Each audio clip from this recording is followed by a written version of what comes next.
बिस्मिल्लाहिर्रहमानिर्रहीम।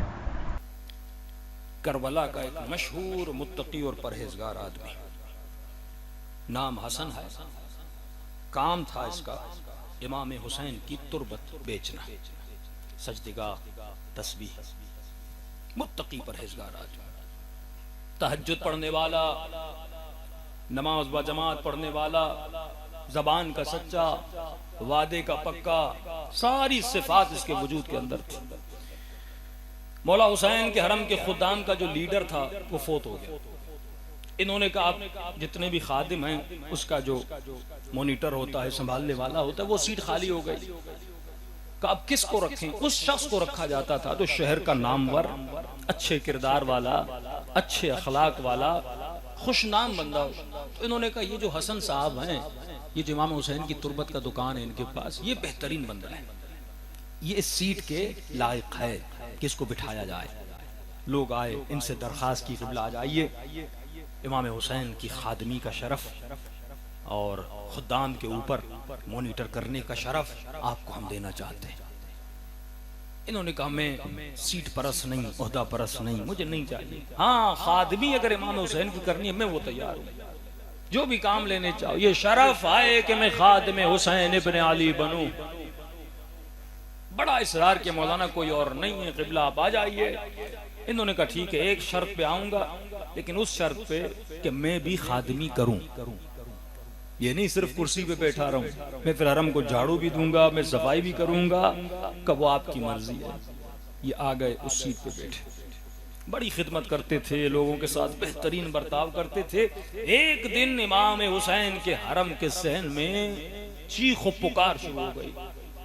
दौड़े दौड़े गए, क्या हुआ? खातून है जो चीख रही है, भाई मेरी चोरी हो गई, मेरी चोरी हो गई। खातून क्या हुआ? का ये कैसा आप हरम इमाम हुसैन को संभाल रहे हैं? आप कैसे, आप कौन है? का मैं खादिमों को संभालने वाला। का आपको जरा बराबर एहसास नहीं, बंदा ज़ियारत के लिए आए और उसका पर्स चोरी हो जाए। मेरी चोरी हो गई, मुझे मेरा पर्स चाहिए। इन्होंने फौरन कहा हरम के दरवाजों को बंद कर दो। दरवाजे बंद कर दिए गए। एक एक आदमी के पास गए, उससे माजरत की, मुझे माफ करना, खातून का पर्स चोरी हो गया है। उन्होंने कहा नहीं, आप बहुत अच्छा काम करें, आप चेक करें। सबको चेक किया, किसी से पर्स न मिला। इन्होंने कहा खातून कितनी रकम थी, कितना पैसा था? मैं आपको सारे पैसे अपनी जेब से वापस करता हूं। खातून ने कहा नहीं, मैं कोई भिखारी नहीं हूं, मेरा मसला तुमसे है कि इमाम हुसैन के हरम में चोरी कैसे हुई। और इससे सख्त बदतमीजी करने लगी। अगर पर्स नहीं मिला मैं दुनिया को कहूंगी कि तुमने चोरी की है।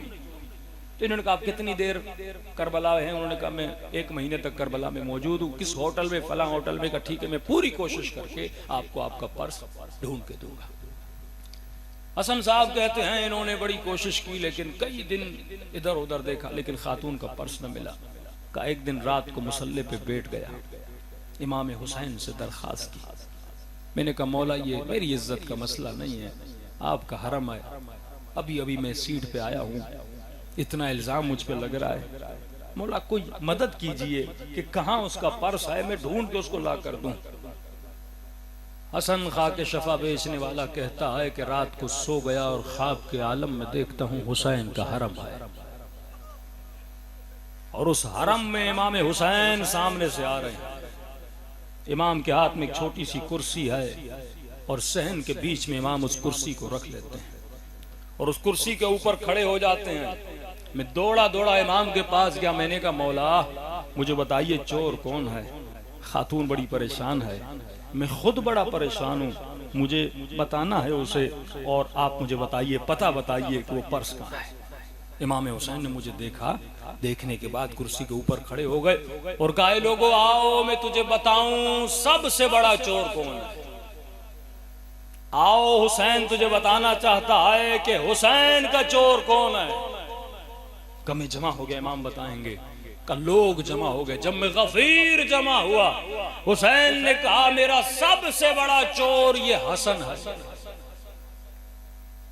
परेशान हो मौला, मैंने कब पर्स चुराया? मैं तो आपके हरम का खादिम हूँ, आप मुझे चोर बना रहे हैं। इमाम ने फरमाया आए हसन मेरी तुरबत बेचने वाले, मुझे ये बता जब मैं करबला में आया था मैंने अपनी जमीन खुद खरीदी थी। मैंने अपना जिस्म भी किसी गैर की जमीन पे दफन नहीं करवाया था। ये जमीन मैंने पैसे दे के खरीदी थी और इस शर्त पे उस कबीले को दी थी, जब मेरा जाहिर आए किसी प्यासे को प्यासा न रहने देना, कोई भूखा आए, कोई जरूरतमंद आए, उस शर्त पे मेरी जमीन पे घर बना सकते हो ताकि तुम उनकी खिदमत करो। का ये बता, पूरी जिंदगी तू मेरी मिट्टी को बेचता रहा, तुमने मुझसे पूछा था ये तुम्हारी मिल्कियत थी, पर मैं सबसे बड़ा चोर तू है जिसने मेरी इजाजत के बगैर, तुमने आज तुम्हारे बदन पे जो लिबास है वो भी मेरी मिट्टी को बेच के मिला है। तुम्हारा घर, तुम्हारा माल, तुम्हारे औलाद, हर चीज मेरी मिट्टी से जो तुमने बेची है बना है। मैंने शर्म से सर झुकाया, मौला वल्लाह मुझे पता नहीं था। इमाम मेरी इज्जत को बचा लीजिए।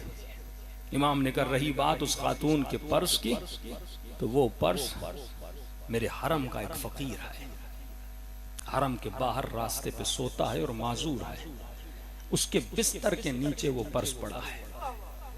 जाना, बिस्तर उठाना, पर्स निकालना, लेकिन खबरदार उसकी इज्जत को पामाल न करना। हुसैन किसी की इज्जत को पामाल करना नहीं चाहते, और जब निकलने लगो तो उस फकीर को कहना कि हुसैन ने पैगाम दिया है, तू हुसैन का फकीर है। और हुसैन का फकीर हुसैन के अज़ादारों को अजियत नहीं देता। कहता नींद से उठा, उसी जगह पे गया जो मौला ने कही थी। फकीर सो रहा था, इसने बिस्तर के नीचे से मिट्टी हटाई, पर्स निकाला, जैसे फकीर ने देखा हाथों को जोड़ दिया। का मेरी इज्जत का ख्याल करना, कई सालों से यहाँ रह रहा हूँ, जो चाहिए ले जा, लेकिन मुझे बदनाम न करना। कहा घबराने की जरूरत नहीं, तेरी सिफारिश हुसैन मुझे कर चुके, बस इतना कहा, तू मेरे दर का फकीर है, हुसैन की इज्जत का ख्याल किया कर। उसके बाद हसन तुरबत फरोश सहन में गए, ऐसे जैसे हुसैन गए। कुर्सी सहन के बीच में लगाई, बुलंद बुलंद आवाज से कहा, लोगों जमा हो जाओ, चोर मिल गया। हुसैन के चोर का पता चल गया। बाजार के लोग, दुकानदार के लोग, खुद्दाम हरम, ज़ाहिर जमा हुए और अलल ऐलान कहा कि लोगों अगर कोई हुसैन का चोर है तो ये हसन है। लोगों ने कहा हसन क्या कह रहे हो? का ख्वाब में हुसैन ने मुझे कहा मैंने पूरी जिंदगी हुसैन की मिट्टी को बेचा है। जिसने मुझसे ली है या मुझे माफ कर दे। जितने लोग थे उन्होंने हसन की इस तकवा को देखकर कि बंदा गलती करे लेकिन फिर गलती का इकरार भी करे अपने मौला के सामने, फिर अपनी इस्लाह भी करे। उसके बाद इसने अपना घर बेचा, अपना माल बेचा, अपनी दौलत बेची, सारी दौलत को गरीबों में तकसीम किया। उसके बाद इसने अपना काम बदला। जब कोई इस तरह खुद को बदलता है तो फिर हुसैन सीने से लगा कर कहते हैं भैया हुर हुसैन के सीने से लग जा। अजीजों, ये मजलिस वजूद को बदलने का नाम है। एक आंसू से बंदा करबलाई बन जाता है।